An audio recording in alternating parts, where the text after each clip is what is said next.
So, in 1997, Matt Damon and Ben Affleck shot to stardom in a movie called Good Will Hunting in roles that they wrote for themselves. And they won an Oscar for Best Original Screenplay. And this is what everybody tries to do. This is the great Hollywood dream. Now, lots of other people have done it. Sylvester Stallone, Billy Bob Thornton, Mike White, to name just three. But the story with these two guys was so compelling that it sort of made people kind of forget everything that had come before. And there were years of hard work that came before.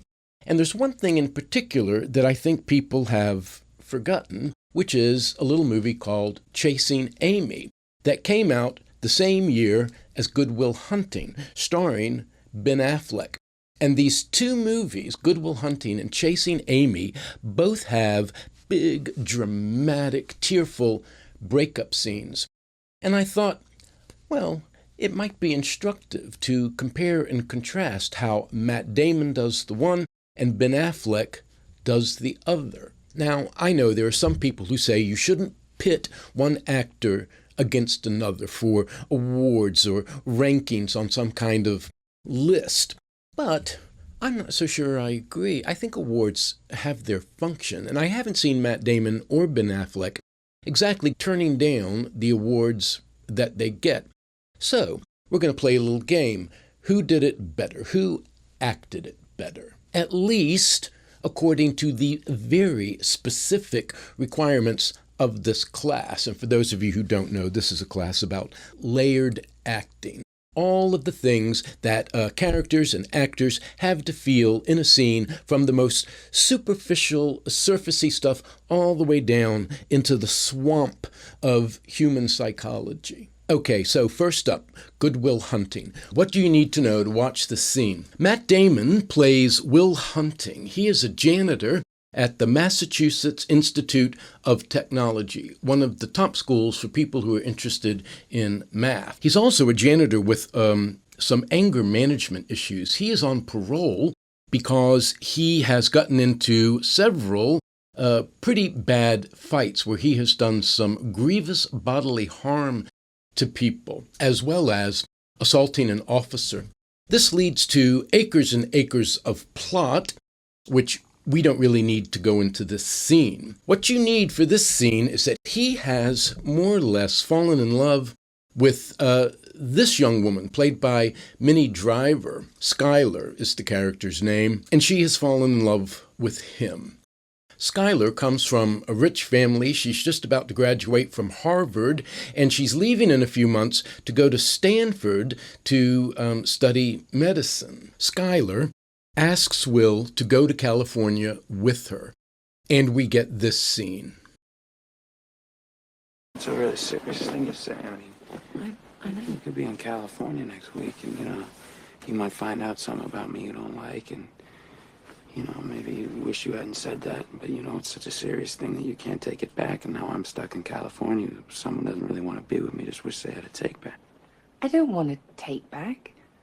I just want you to come to California with me. I can't go to California. So.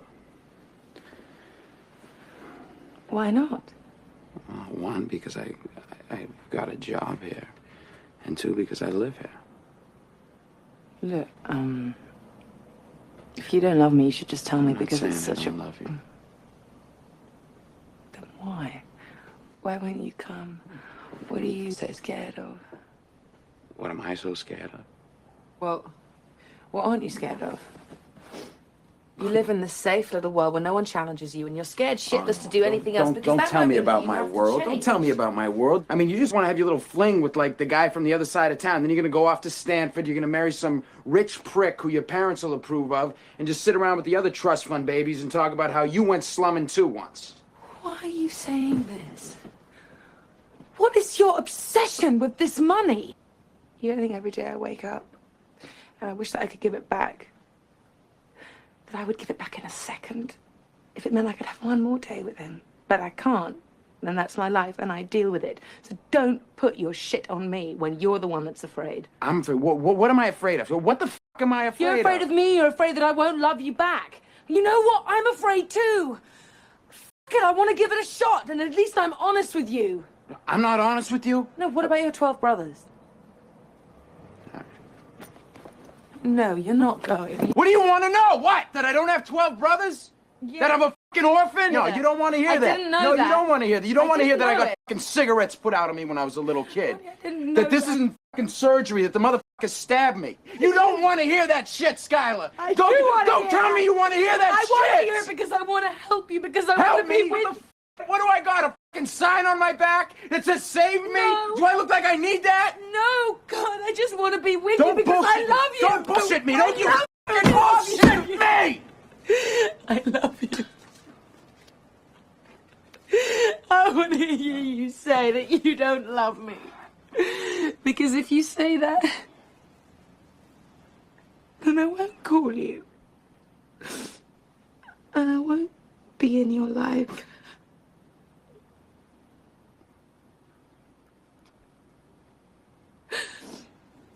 I don't love you.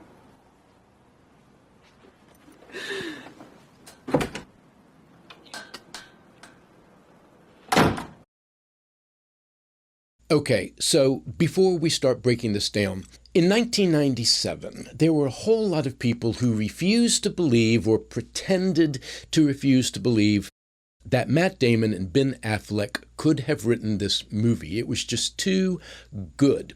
And there were a number of theories that were going around the rumor mill about why or how they didn't do it. The most common one that you heard was that it was heavily ghostwritten by the great screenwriter William Goldman. Now, William Goldman has denied this up and down, but the story is still out there. The other one was a little bit stranger, and I heard this from a friend of mine who said that what Matt Damon and Ben Affleck did to write these wonderful scenes was they went and watched classic Hollywood movies. And if there was a scene that they liked, they would basically rewrite that scene. They would take its structure and they would stick it into their movie. And what they said about the scene we just watched was that it was basically a ripoff of the big breakup scene from Dangerous Liaisons that we watched last week with John Malkovich and Michelle Pfeiffer. And when I first heard this, I thought, oh, wow, that kind of makes sense, doesn't it? Well, I rewatched this for this video, and no, this doesn't make any sense at all. It's completely not true. There is nothing going on in the scene that relates in any structural way to what's going on in the Dangerous Liaison scene.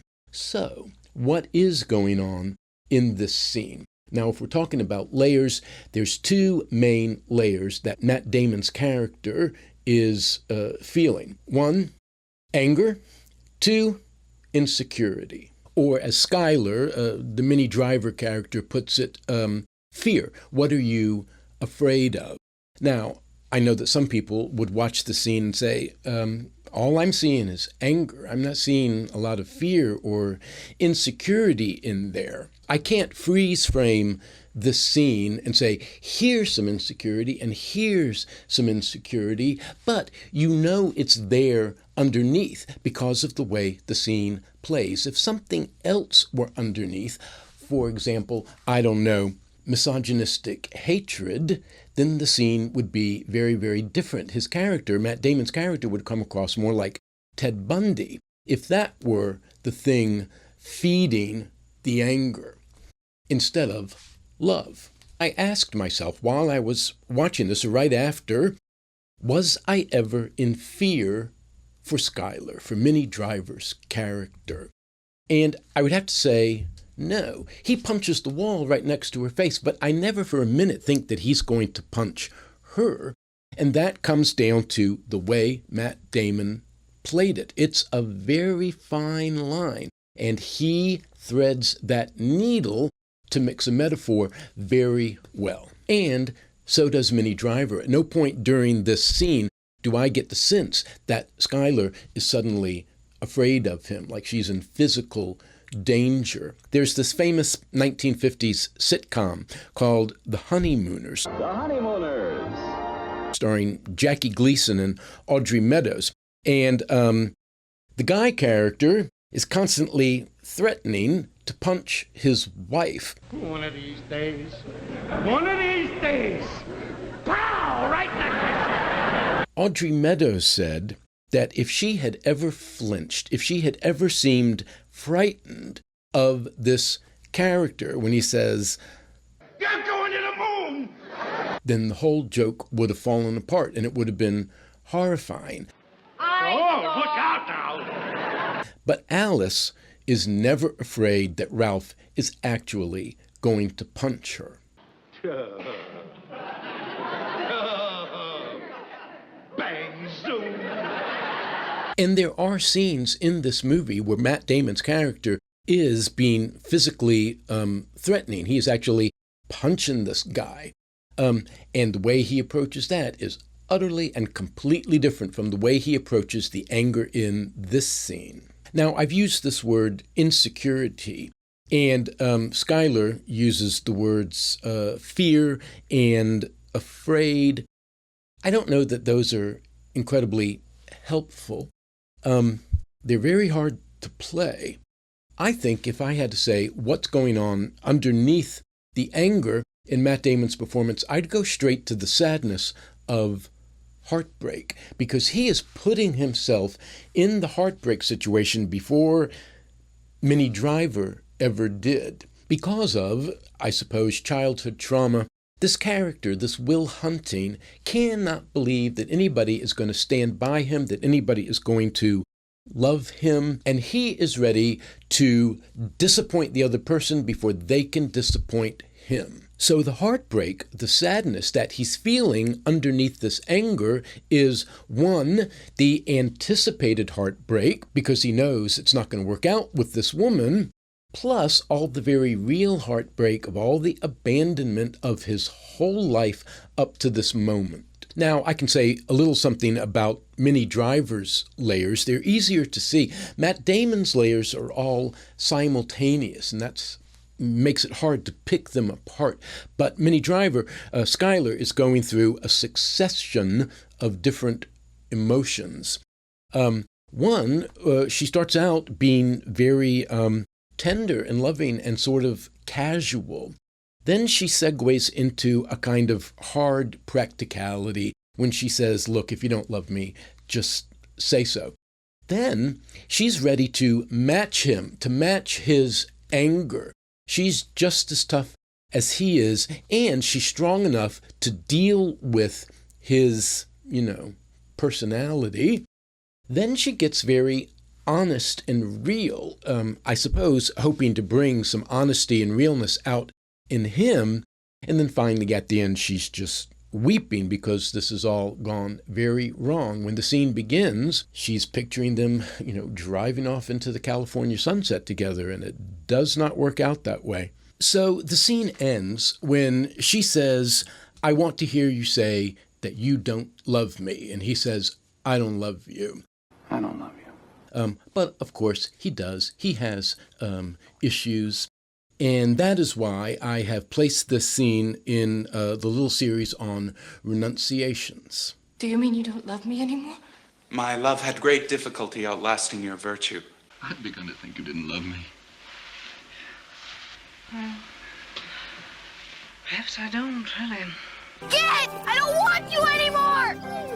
Well, I don't care nothing about you. Just me. But I was in love with you. That's a hot one. Say I just been playing you for all I could get out of you for the act.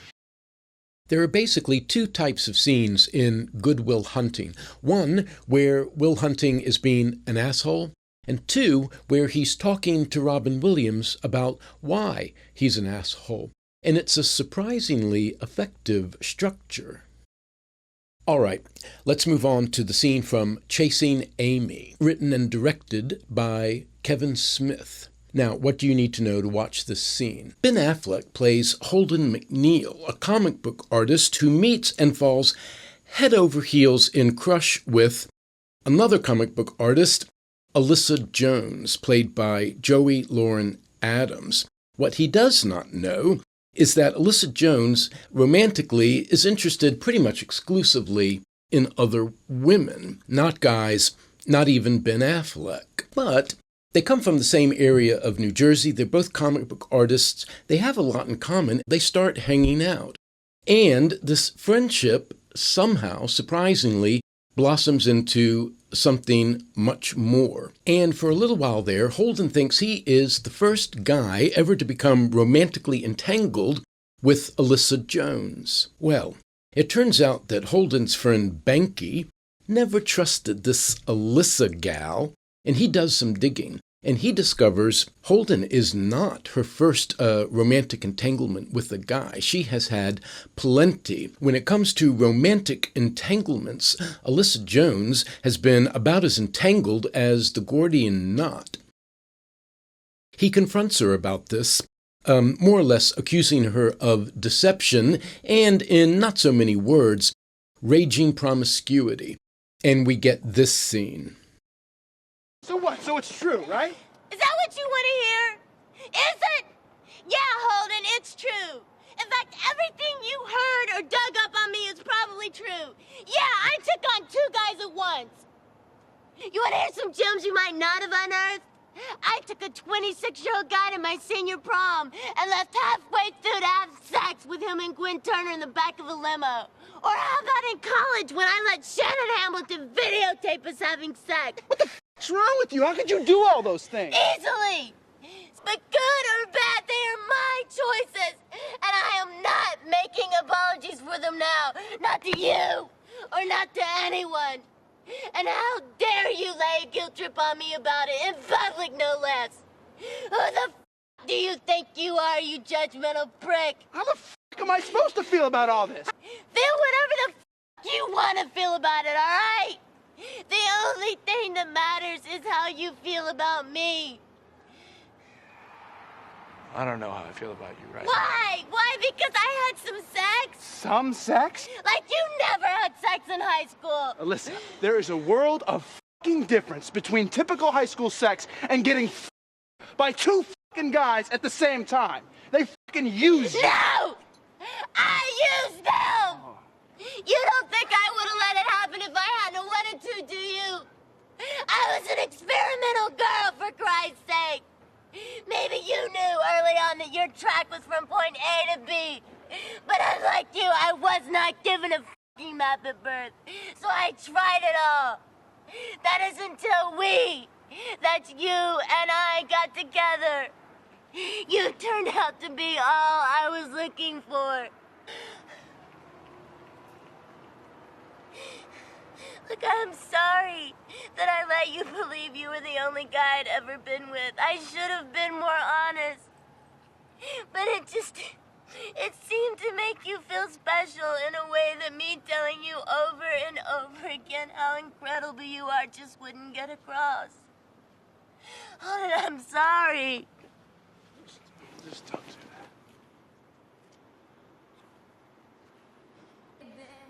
I want us to be something that we can't be. And what's that? A normal couple. Why don't you give your little voice a rest? Okay, let me just say, Kevin Smith, if you're watching, Joey Lauren Adams, if you're watching, stop watching. You don't need to see this. You are both brilliant, genius artists. You have achieved on a very high level. You don't need to hear one random guy on YouTube critiquing one tiny scene out of one very good movie and from one very specific point of view. Layered acting. Spare yourself that and turn it off now. Are they gone? Okay. This scene in the movie is almost exactly 4 minutes. For the purposes of this video, for copyright reasons, I have taken it down to 2 minutes 39 seconds. And for the entire 4 minutes, Joey Lauren Adams plays the exact same thing in the exact same way on every single line, every phrase, every word. She's doing the exact same thing, and it's all dialed up to 11. And it's bad.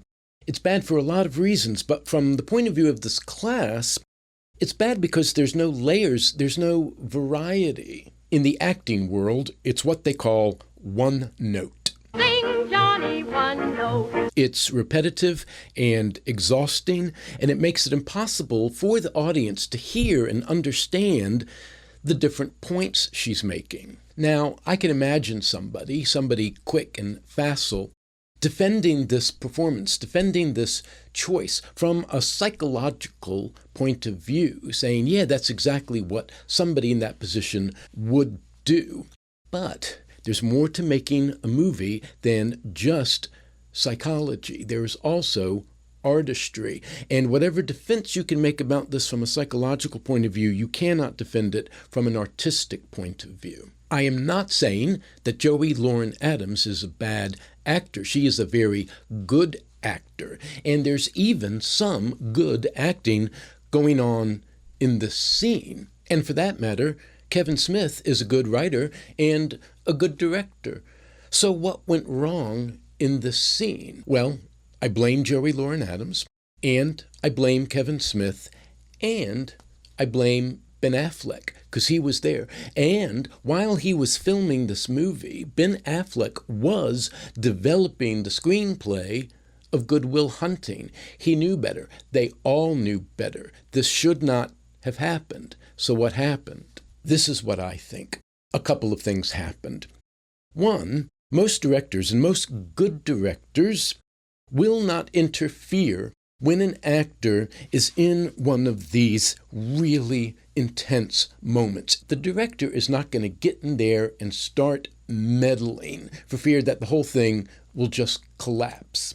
It's easy to imagine that such a premium was placed on Joey Lauren Adams getting to this fevered pitch that everything that night was geared towards keeping that going. Sometimes you're not doing your actors any favors by just giving them enough room to be bad. It's also possible that Joey Lauren Adams was doing what I'm talking about. She was showing variety, she was showing layers, but when the director and the editor started to put this scene together, they left all that out. All of the variety is on the cutting room floor because for some reason they wanted nothing but the dialed to 11 intensity. I don't think that's what happened here. I think it was something else that has to do with the needs of the writing, the needs of the story. So, Alyssa Jones, the character played by Joey Lauren Adams, is not the main character of this movie. She's not the subject character. That's Ben Affleck's character, Holden McNeil. The subject is the person through whose eyes the audience experiences the story. An object character is somebody who that subject character is looking at. Like in The Great Gatsby. Gatsby is an object character. The subject character is Tobey Maguire, whatever that character's name is, I can't remember. Tobey Maguire is watching Leonardo DiCaprio. In the Twilight movies, Bella is the subject character and Edward is the object character. We experience the Twilight movies through Bella's eyes. In Chasing Amy, Holden McNeil is the subject character. He is watching and thinking about Alyssa Jones. The movie, Chasing Amy, is focused primarily on the interior life of Holden McNeil and the way this time he has spent with Alyssa Jones changes him. It's what they call a redemption arc. And for a redemption arc to work, the character has to do something for which he needs to be redeemed. And that's this scene here. She has to be utterly and completely devastated, left a sobbing wreck, in order for him to have been bad enough to need redemption. And I would say they miscalculated.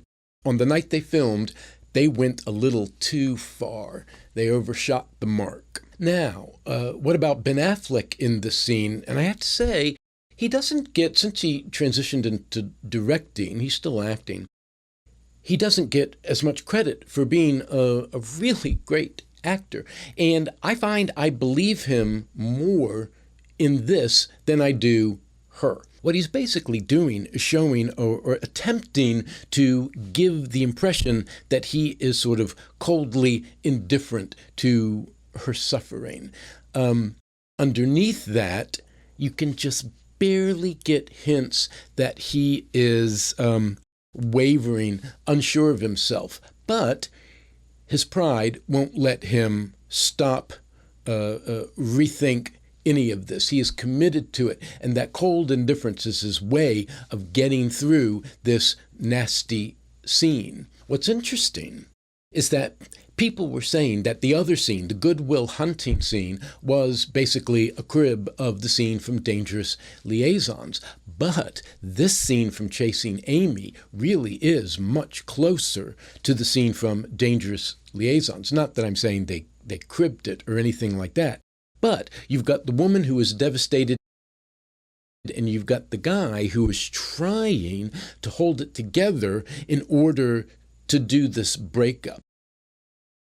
But what's underneath is a bunch of confusion and, well, I guess a lot of other stuff. Love, maybe.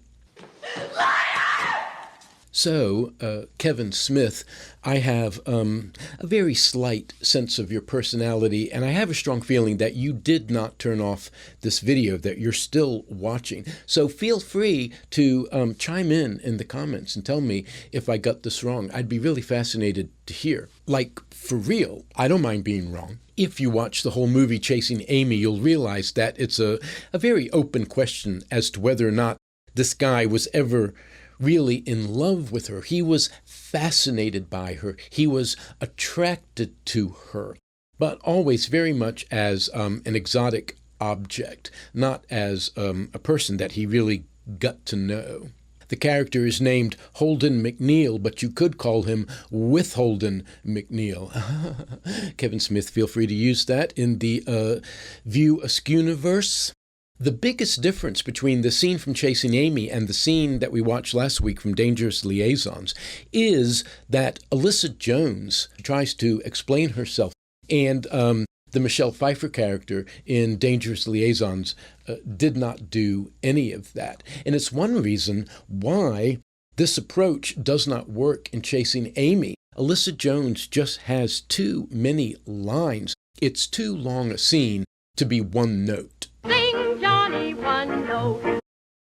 So the premise of this video is who did it better, and I guess I have to pick, so I'm going to say Matt Damon, with one really important caveat, which is that Ben Affleck co-wrote the scene that Matt Damon played, so he's right in there too. But the scene in Chasing Amy just does not give him the opportunity to show all these different sides, to go through all these different layers. One of the things that happens in a well-written scene is that a character is trying to accomplish some goal and it's not working, so they shift tactics. And you see that several times in Good Will Hunting, especially with the way Minnie Driver, the way her character is approaching dealing with this guy. This doesn't happen in the scene from Chasing Amy. There's no shift in tactics, and there should have been. So let me say, in conclusion of this one episode,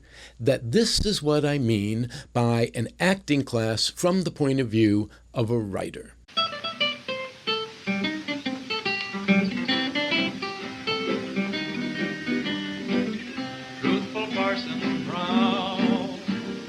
Living in a southern town, for doing good and talking good, he was known around. He had a most